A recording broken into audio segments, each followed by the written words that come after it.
So thank you guys. My name is Chaste. They call me the Pad Man. Over the last 10 years, I started as a period advocate, coming from my home country, Nigeria. We started with stopping period poverty. On Twitter, there was a gender war about to happen.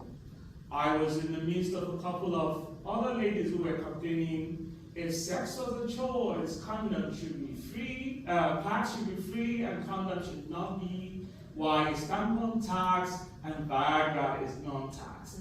You know, I saw that war was occurring like, if only men were on their periods, maybe pads would be raining from the skies.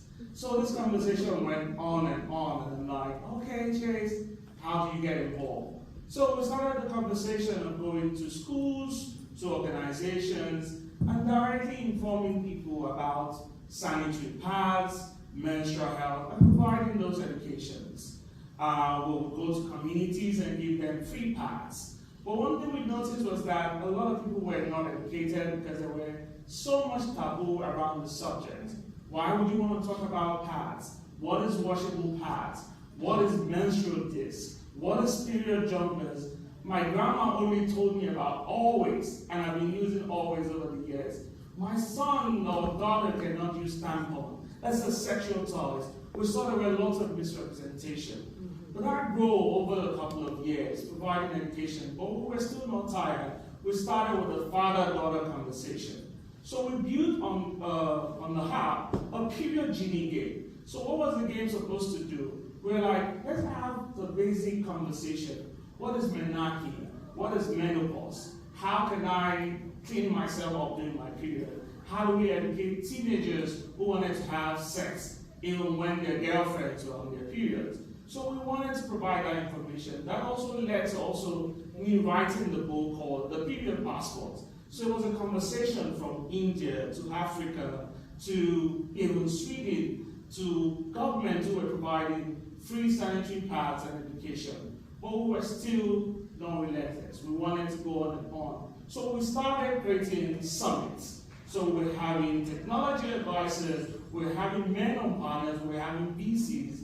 And one of the ones we had was the Black Menstrual Health Summit. And during that conversation, the workplace conversation happened. And what was this conversation? My name is Sandra. My boss just got me fired. Why? Because I wasn't open about my bad menstrual crown. So I was a cashier, I was always leaving my desk, and I couldn't tell my boss about it because I was ashamed. But I got fired, and nobody knew the reason why I was fired.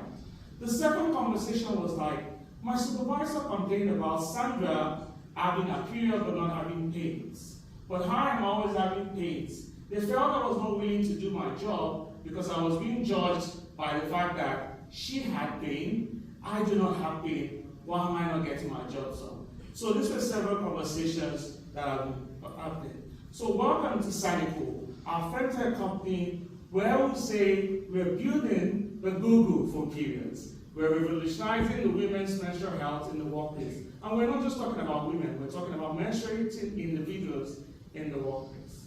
Next slide.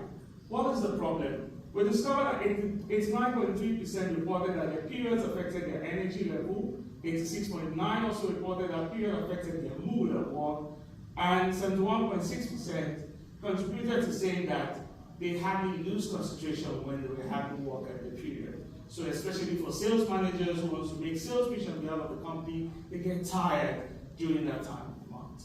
So we noticed there were 13.8% absenteeism, so people were always having to take excuses to get out of work, or 80.7% were present, were complaining that if their schedules could be changed so that they can get somebody to be able to notice or take their place when they have bad menstrual cramps. And during our research and study, we discovered that there was a 225.8 billion yearly loss in productivity, so employers were losing money. So straight to the solution. Quick question for okay. Where did that data come from? I would say a reference. Yes, so we did through, there was the menstrual health.gov, there was a particular, then we did some surveys and research, and through Flow and Clue, some existing platform who have created a period tracker, we noticed that in the workplace that they were losing money because employers were complaining about people leaving their jobs, they wanted menstrual leave, remote workers were complaining that they could not have that access. And most of the employees were also complaining that, like you see at the bathroom, we have some anti-flow tampons. Some employees were also complaining that tampons was not good for them. They wanted to be able to have ways to get other products. Thank you. So we talked about the solution. How do we have an AI-enabled platform for personalized awareness? It could be as simple as even having a chatbot. The chatbot is just